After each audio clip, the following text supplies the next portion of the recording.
नमस्कार प्रिय विद्यार्थियों, आज हम कबीरदास का पद बालम आवो हमारे गहरे पढ़ेंगे। कबीरदास जी ने इस पद में खुद को विरहिणी स्त्री के रूप में प्रस्तुत किया है तथा परमात्मा को अपने प्रियतम के रूप में प्रस्तुत करते हुए उनके घर लौटने की आकांक्षा व्यक्त की है। दाम्पत्य प्रेम और घर की महत्ता इस पद के केंद्र में है।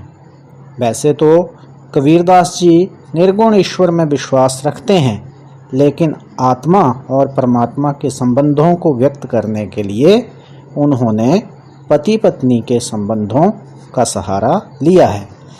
जहाँ आत्मा परमात्मा के संबंधों की व्याख्या पति पत्नी के संबंधों के रूप में की जाए, वहाँ रहस्यवाद होता है। तो आइए हम पढ़ते हैं ये पद, बालम आवो हमारे गहरे। बालम आवो हमारे गहरे, तुम बिन दुखिया देहरे। सब कोई कहे तुम्हारी नारी, मोकों लगत लाज रे। दिल से नहीं लगाया तब लग कैसा स्नेह रे। अन्न न भावे नींद न आवे, गृह बन धरे न धीर रे।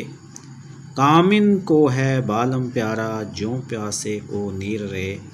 है कोई ऐसा पर उपकारी, पिबसों कहे सुनाए रे। अब तो बेहाल कबीर भयो है, बिन देखे जिव जय रे।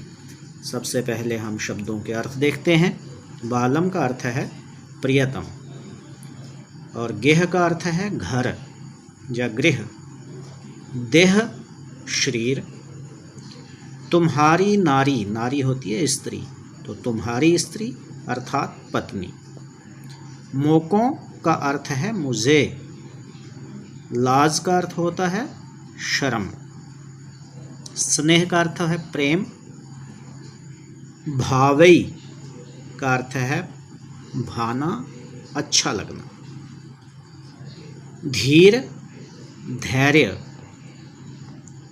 कामिन का अर्थ है प्रियतमा और बालम का अर्थ है प्रियतम। इसी तरह नीर शब्द का अर्थ होता है पानी।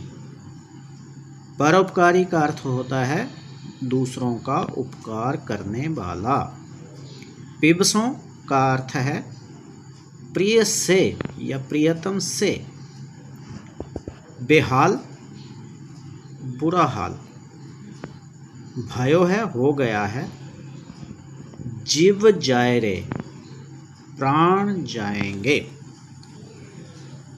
तो अब हम इसकी व्याख्या देखते हैं। इस पद में कबीरदास अपनी आत्मा को पत्नी मानते हुए तथा परमात्मा को पति मानते हुए परमात्मा को अपने पास बुलाने के लिए आह्वान कर रहा है। हे प्रियतम, हमारे घर में आओ। तुम्हारे बिना मेरा ये शरीर दुखी हो गया है, अर्थात मेरा जीवन दुखों से भर गया है। मैं तुम्हारे विरह में बुरी तरह से व्यथित हो चुकी हूँ।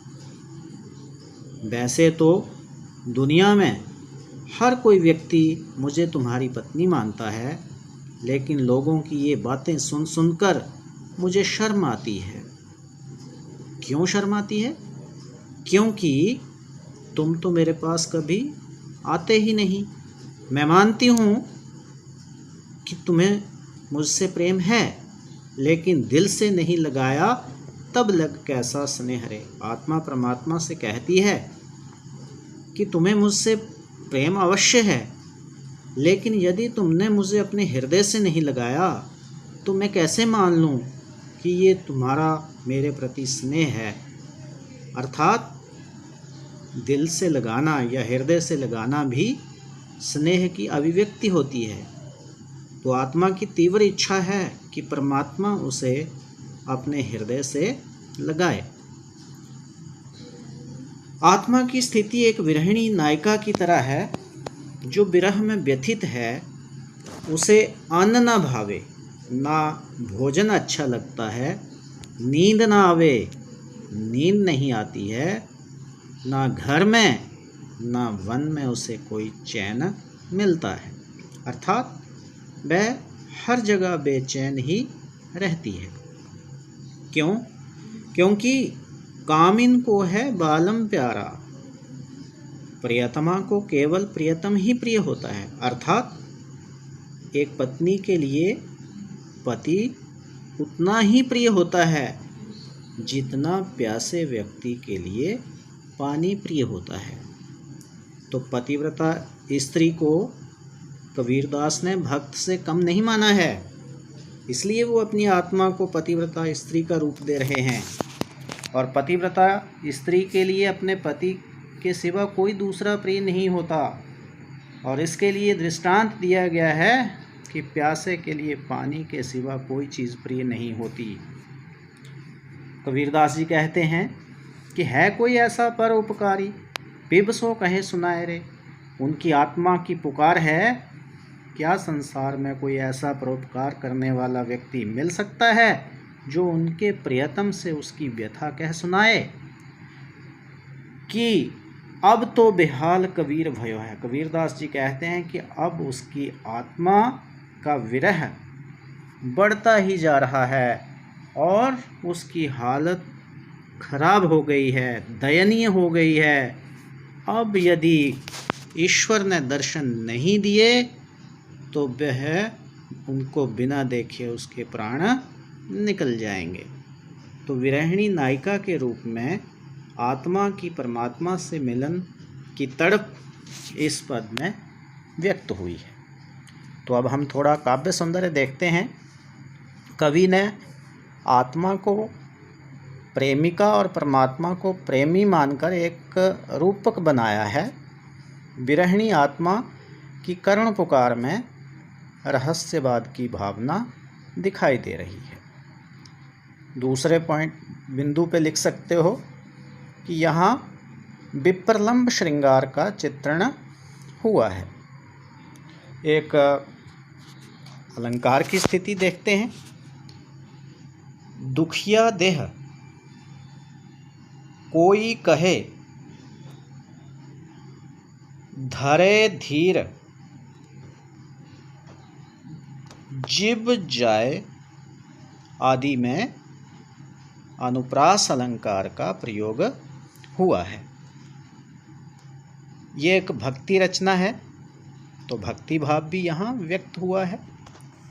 प्रिय विद्यार्थियों, ये पूरा पद गीति शैली में रचित है, जिसमें लयात्मकता है, संगीतात्मकता का गुण है, शब्दों में भी लय मिल रही है।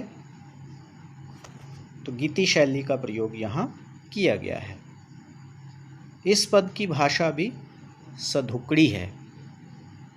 तो ये था हमारा पद जिसे हमने समझा है। मैं आशा करता हूँ कि आपको इस पद को समझने में सहायता अवश्य मिली होगी। धन्यवाद।